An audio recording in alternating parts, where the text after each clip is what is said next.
Hi everybody, this is Gary Dean and this is our nightly video report for Tuesday, December 29th, 2015.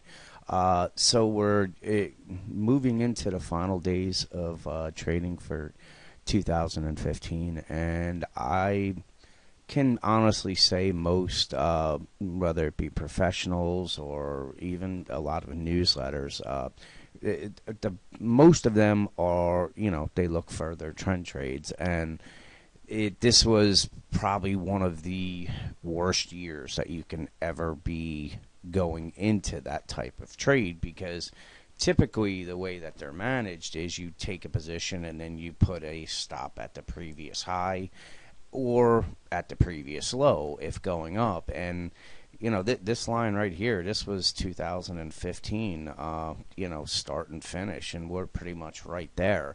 So could we head a little bit higher just so the bulls can say they closed the year, up 1%? Yeah, but I mean, people that were actually trying to trade this and being in a trend trade got their clocks cleaned, because for the most part, they were getting stopped out week in and week out, and there was never really any true trend trade. So I closed my trades today, and we definitely could head higher.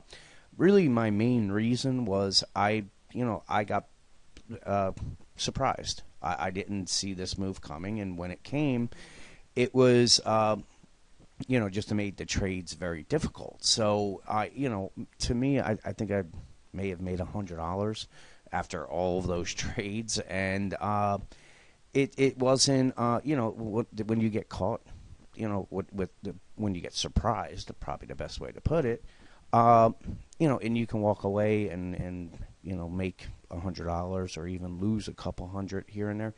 It's you're going to get blindsided by this. This isn't going to be the first time. It's not going to be the last time. And I tried not to get into these, but there's going to be times when you don't see something happen, and it takes you by surprise. So if you go walk away, dust yourself off, and not take a big hit, it's a win. So yeah, we could open up and go all the way up here tomorrow, but just as difficult as these trades were, I'd rather just step back, wait for a better setup, and then either get long or short.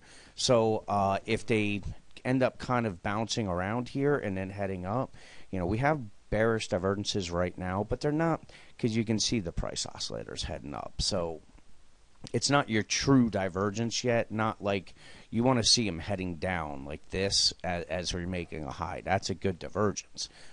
So yes, I knew we were going to be pulling.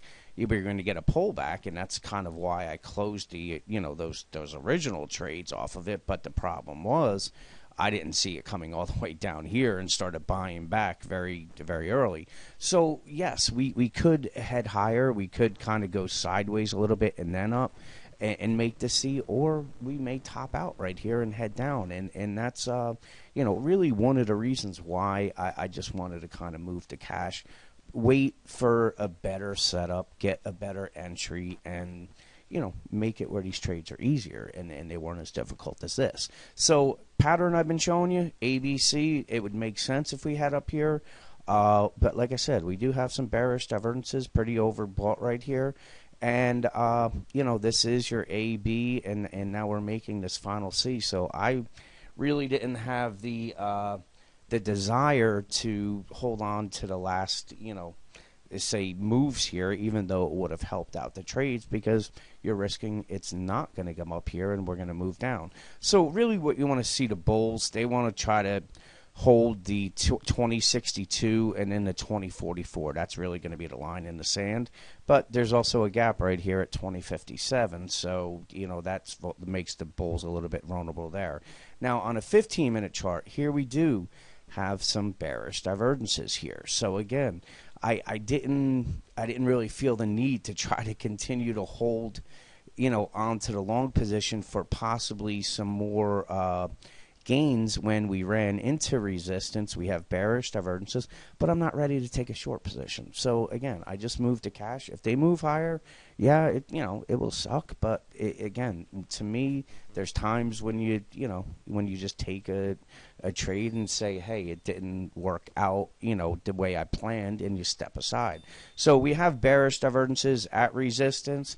If we pull back again, really what the bulls want to do, this 2066 is the first area of support, but then the gap is here, and then really the major is going to be for them to hold this 2044.